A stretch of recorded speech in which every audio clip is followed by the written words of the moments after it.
January 3rd, 2025. A snow-draped Yaseol mountain in South Korea's Gyeongsang province. My best friend A and I, wielding compound bows, ventured into the wild to hunt boars. I never imagined this hunt would haunt me forever. First, a quick note on our gear. Compound bows, high-tech with pulleys for power, don't require a license to own in South Korea.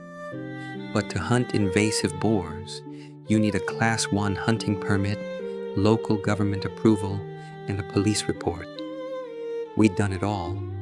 This was no illegal thrill. The mountain was silent under fresh snow. Visiting A's grandmother's village for the new year, we decided to help locals plagued by boars ruining their crops. After checking in with the village chief and police, we began our climb at 11:30 a.m. Winter days fade fast, so we had to descend by 4:30 p.m. Snow made tracking easy, fresh prints stood out, and A's trained hunting dog could sniff out anything. But an hour in, we found deer and raccoon tracks. No boars. Exhausted, we paused. Then the dog growled low, hackles raised. Something was close. Using hand signals, we scanned the forest. 50 meters away, a mother boar and 5 piglets huddled in a den. We took position 70 meters out. I scaled a tree for a clear shot. A aimed from the opposite side. Our plan, a thumbs up, then fire together after 10 seconds. As I drew my bowstring, I glanced at A and froze. Behind him, crimson eyes glowed with rage from a tree. Ghostly white hair spilled down, visible even 160 meters away. The figure, man or woman, I couldn't tell, had a face twisted in torment. I blinked, praying it was a hallucination, but the chill lingered. Shaken, I couldn't shoot. A's arrow struck the boar, and it fled, bleeding.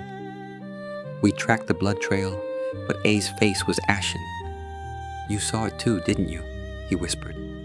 My blood ran cold. We followed the dog, marking trees with an X, heading north. Then, in an instant, A and the dog vanished. 1 second we were talking. The next, they were gone. Alone, I chased the blood trail. 10 minutes, 15, too far for a wounded boar. I grabbed my walkie-talkie. "A, where are you?" Silence. Then, her voice hissed through. Crimson eyes reappeared. No arms, no legs, just a torso, a black cord strangling her neck, her white hair writhing. "You're the only one I see," she snarled, her voice slicing into my skull. She lunged closer, shrieking with manic laughter. "You must die. Die. Why did only I have to die? It's not fair." She spun around me, her screams echoing. Terror rooted me to the spot. I blinked and she vanished. Heart pounding, I called A again. Her voice crackled. "Your friend?" "He's with me." Then, the dog's faint barks echoed. I sprinted, finding the dog collapsed, whimpering. She was there, clawing at the earth. "Your friend? Not here. Here." She pointed to the dirt, where A's voice seemed to rise. But turning, I heard A call from another direction. With the dog in my arms, I chased A's voice for 20 minutes, only to stumble back to the tree marked with an X. I'd been running in circles. Despair crushed me. I set the dog down and sank to my knees. She materialized before me, whispering, "Hello?" Darkness swallowed me. I woke in A's car, battered, blood dripping from my head. A, pale as death, muttered, "Hospital, now." "At the hospital," he explained. The second I descended the tree, I charged after the boar like a man possessed, tearing through the forest at unnatural speed. A and the dog tracked me.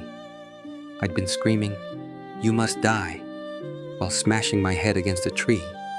A tackled me. We fell. He carried me down the mountain for an hour. That night, A's grandfather sat me down. "You saw her, didn't you?" He sighed.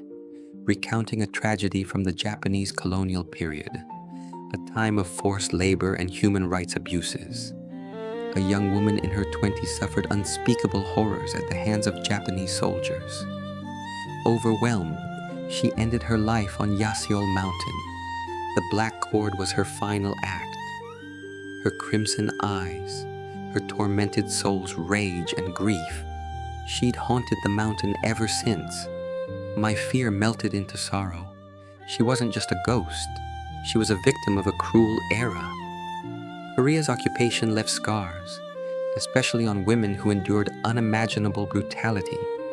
Her cry, "Why did only I have to die?" echoed the pain of countless others. The next day, I returned to the marked tree, not to face fear, but to honor her. In Korea, a memorial ritual soothes departed souls, bridging the living and the dead. I brought dried pollock, a traditional offering, rice wine, and simple foods she might have cherished. In the snowy forest, I built a makeshift altar. "I can't know your pain," I said, "but may this bring you peace. Rest now." I bowed twice, poured wine on the earth, and lit incense to guide her. That night, she came in a dream, not as a specter, but a young woman in a colonial-era school uniform, white blouse and black skirt. Her eyes were clear, gentle. "Thank you," she whispered, tears falling. "Sorry, you were my only solace. Your bow, it looked like their weapons. I was wrong." She walked into the distance, fading. I woke, heart heavy yet lighter. She was free. I quit hunting. I sold my bow, burned those clothes, and vowed never to climb that mountain again. Life moved on. I got into my dream university, relocated.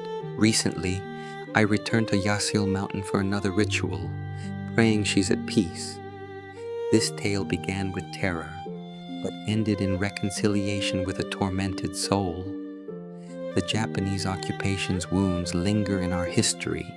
By honoring victims like her, we vow such tragedies never repeat. May she rest in peace.